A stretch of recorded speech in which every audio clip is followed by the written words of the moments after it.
Hey friends, and welcome to the Mind and Body Strong podcast, a place for women to redefine their relationship with food and their bodies, tune into their inner wisdom, and become the best version of themselves. I'm your host, Katie Pichanowski, a health and mindset coach, intuitive eating and How the Every Size advocate, nap queen, and bookworm. Join me each week for empowering conversations, stories, and actual steps to help you master your mindset and drop the obsession around food and your body so you can love the skin you're in. I can't wait to guide you towards unlocking your highest potential. And that journey starts right now. Let's jump in.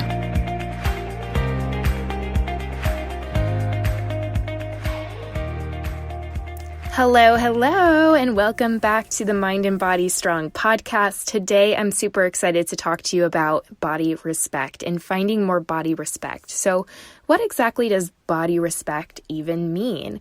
I think that in our society, we hear a lot about like the body positive and talking to yourself in a positive way. You know, that's definitely an amazing thing, and we want to find this self-love for ourselves, which is fantastic. But I think that it's really important to find this place of respect, and I'm going to talk more about what that means, because it's an unrealistic goal to hold for ourselves that we're going to feel amazing about every single part of our body every single day. I'll be honest, for myself, I mean, there's plenty of days where I'm like, man, my stomach is just hanging over my pants. It doesn't feel great. I'm not super a fan of that. And I might feel like my arms are feeling really big. I might just feel like heavy in my body that day, or might feel bloated because of certain foods I've eaten, or even because I'm going to be on my period, haven't slept enough. There's so many different things that contribute to how our bodies feel daily, and it's constantly changing. Something that I like to share a lot is that our bodies are not permanent. They are constantly changing. So to hang our hat to feel confident based on how we feel is like shooting at a moving target. I mean, it's just constantly moving. We don't have this place of where we can feel grounded, where we can feel settled, where we can make choices from a place that's constant. And that's where we are working towards with body respect. Okay. So body respect, what does body respect look like? And I like to describe body respect as like this mid-grounds, this like stability, this foundation on our way to finding self-love and body love, really. Because from this place of respect, we can really take care of our bodies in a way that makes us still feel good and doesn't lead towards self-sabotaging behaviors. Okay, so what does body respect look like? It can look like dressing your body in clothes that fit, because when we're wearing clothes that are too tight and constantly pinching us, it's like a reminder to constantly pick battles with ourselves. I've done this myself in wearing clothes that are just too tight because I was resisting going up a size, when really the only reason I was resisting going up a size to feel more comfortable in wearing my clothes is because of this expectation and this idea around what that size meant about me. And that was just a thought in my head, a belief that I was stemming from. So instead of dropping that belief and letting that belief go because it wasn't serving me, I held on to it and created all this resistance and was constantly picking battles with myself when I was wearing clothes that didn't fit. And it was just a headache, until I finally just released that belief and said, thank you for being here and getting me to where I'm at, but I no longer need you. You're not serving me. And I just bought the clothes that fit, that supported my body where it was at and made me feel good and confident in my skin. So body respect can look like dressing yourself in clothes that fit. Body respect can also look like eating foods that give you energy. I think when you ask people, what foods do you feel like are draining your energy? I think most people can name a few. I know that I certainly could. So in the other aspect is, what foods give you energy? What foods that when you eat them, you feel energized and you have more energy to go out there and do the things you need to do? I think most people can narrow down at least a few of those. So eating foods that give you energy is another way that we can show our body respect. Resting. This is a big one. Resting when you need rest is another way to show body respect. I think oftentimes we think that we need to power through everything we do, don't rest until it's done, is a big mantra that I feel like a lot of us live by. But really, who is that serving? I know for sure it wasn't serving me, because when I was working from this place of constant sleep deprivation, I was constantly searching for more energy because I was tired, and energy often comes from food, which means that oftentimes I was overeating simply for the fact that I was tired, and going towards those foods that give you an instant energy, like foods that are high in sugar, foods that are high in carbohydrates, because our body knows that I'm craving energy, and I know that these foods are what I'm going to send out craving signals for, because we need energy, like we're lacking energy here. So giving yourself the permission to rest when you need rest, and to release these expectations around needing to do everything perfect right now or everything needing to be done right now, is going to be super helpful in helping you find body respect. Also, moving your body in ways that feel joyful to you is a great way to show body respect. And the expectation that you're releasing here is that movement has to look a certain way or be a certain time frame or even burn calories. It doesn't have to mean any of that. We are releasing expectations around what movement has to look like, because it doesn't have to look like anything. My biggest mantra that I share with my clients about movement is to move in any way that you enjoy for whatever amount of time at whatever intensity you feel like. It doesn't have to be this prescribed amount of reps or sets or time or calories burned. It doesn't have to look like that. It could be just cleaning up around your house. That's how you're moving today. And acknowledging that that makes you feel good, like cleaning and moving around. Or maybe you enjoy dancing and you want to throw on some great music and just dance around your house. Like, I don't know what it looks like for you, but finding those movements that are joyful, that make you feel good in your own skin, is so amazing. I actually had a client who found out that she loved kayaking and would purposely make time for kayaking because it was joyful for her.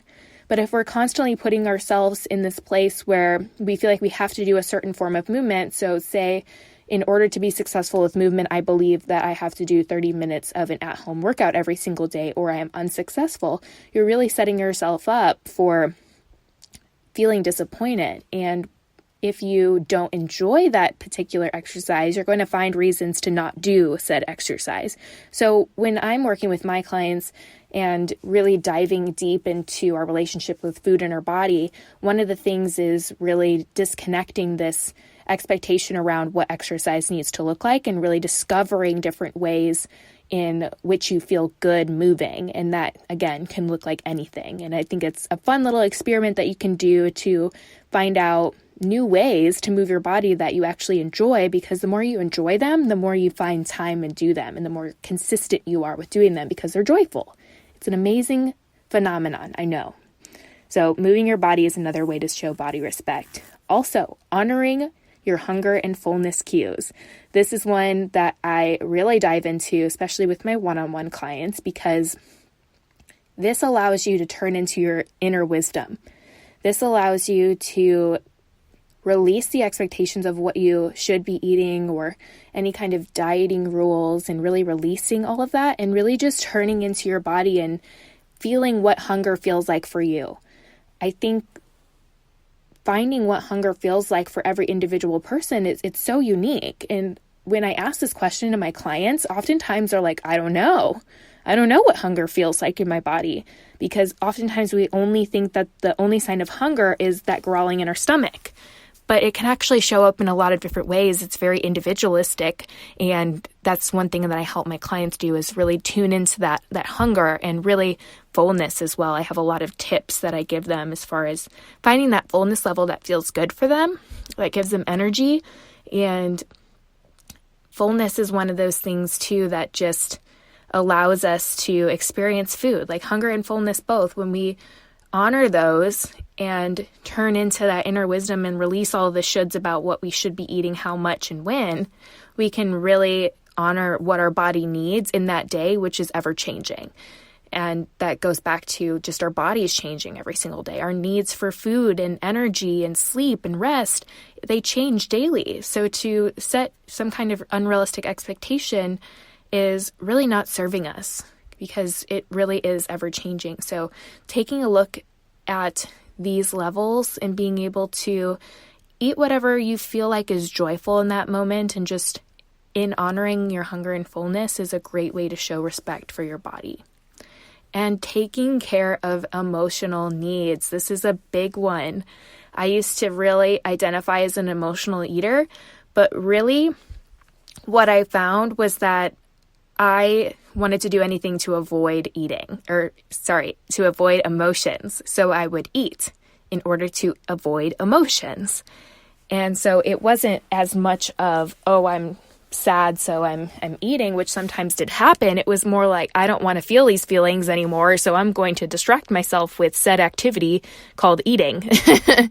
And people choose to buffer in different ways to help them through emotional needs. But I think one of the things that has been really helpful is just acknowledging those emotions, not trying to change them all the time, because denying yourself that you're feeling a certain way can really be counterproductive. We need to be able to acknowledge where we're at. We don't have to be positive all the time.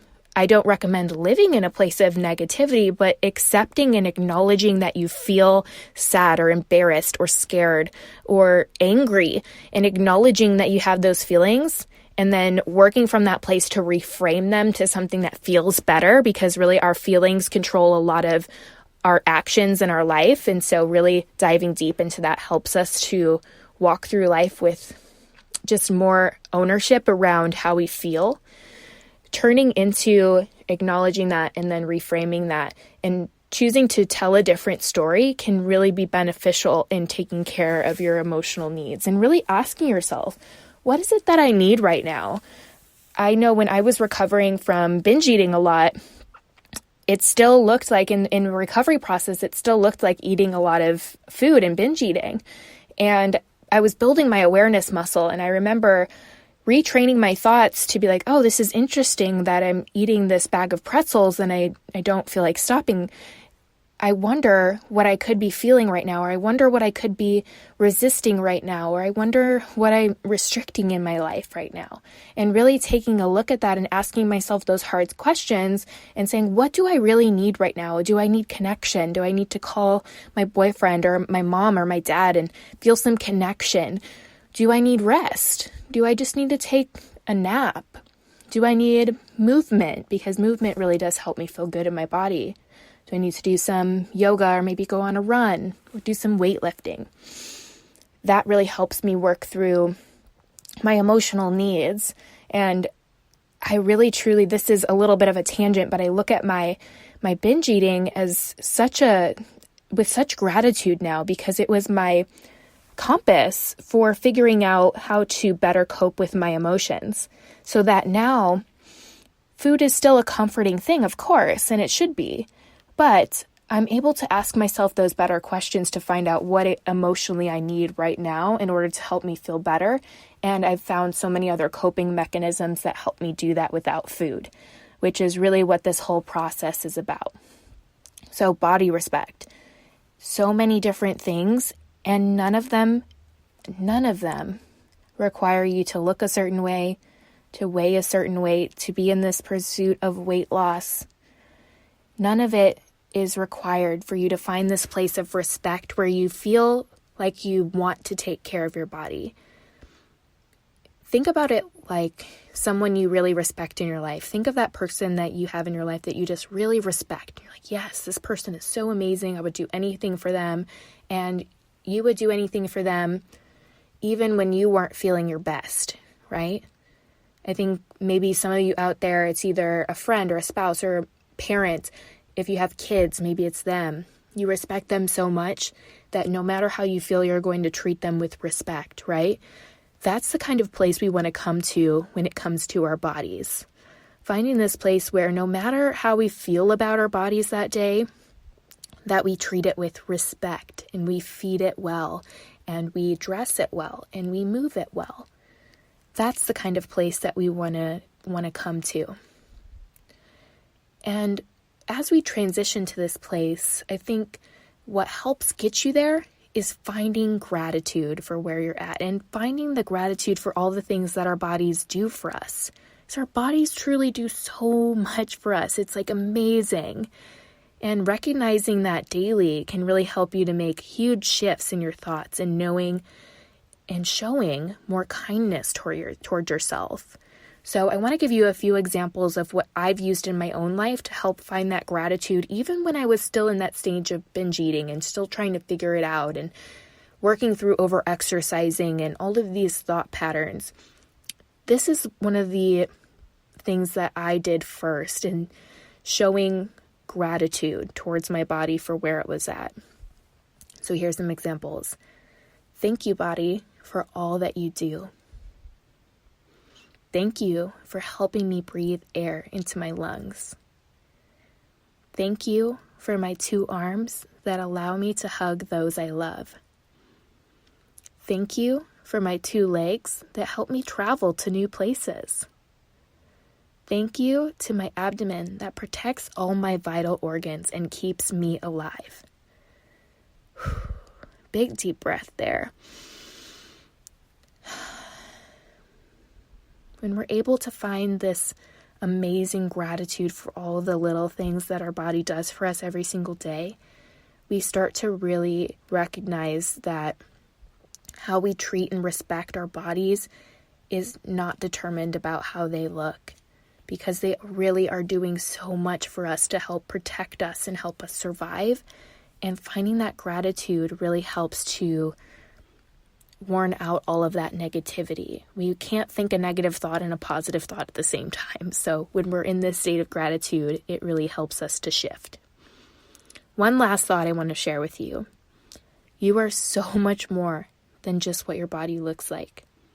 In a society that is obsessed about food and how our bodies look, it can be hard to remember that you are so much more than that. So remember all the things that make you, you. Are you creative, kind, intelligent, driven? Your body is simply a vehicle that holds your soul and allows you to experience life on earth. And that's an amazing thing. It's such a privilege to have a body, isn't it? You were born perfect and worthy of love, and I never want you to forget that. I hope you found this episode helpful. If you did, make sure to leave a review and subscribe so you never miss a thing. I have so many more amazing things coming for you in the new year, and you don't want to miss it. Thank you all, and have an amazing rest of your day. Thank you so much for listening into the Mind and Body Strong podcast. You are what makes this movement and message possible. Before you go, could you do me a favor and leave me a review on iTunes? This is how the podcast can be discovered by more people and impact even more lives. And don't forget to tag me in your Instagram stories at Katie Pijanowski so I can see what you're listening into. I love you all so much, and I'll catch you again on next week's episode.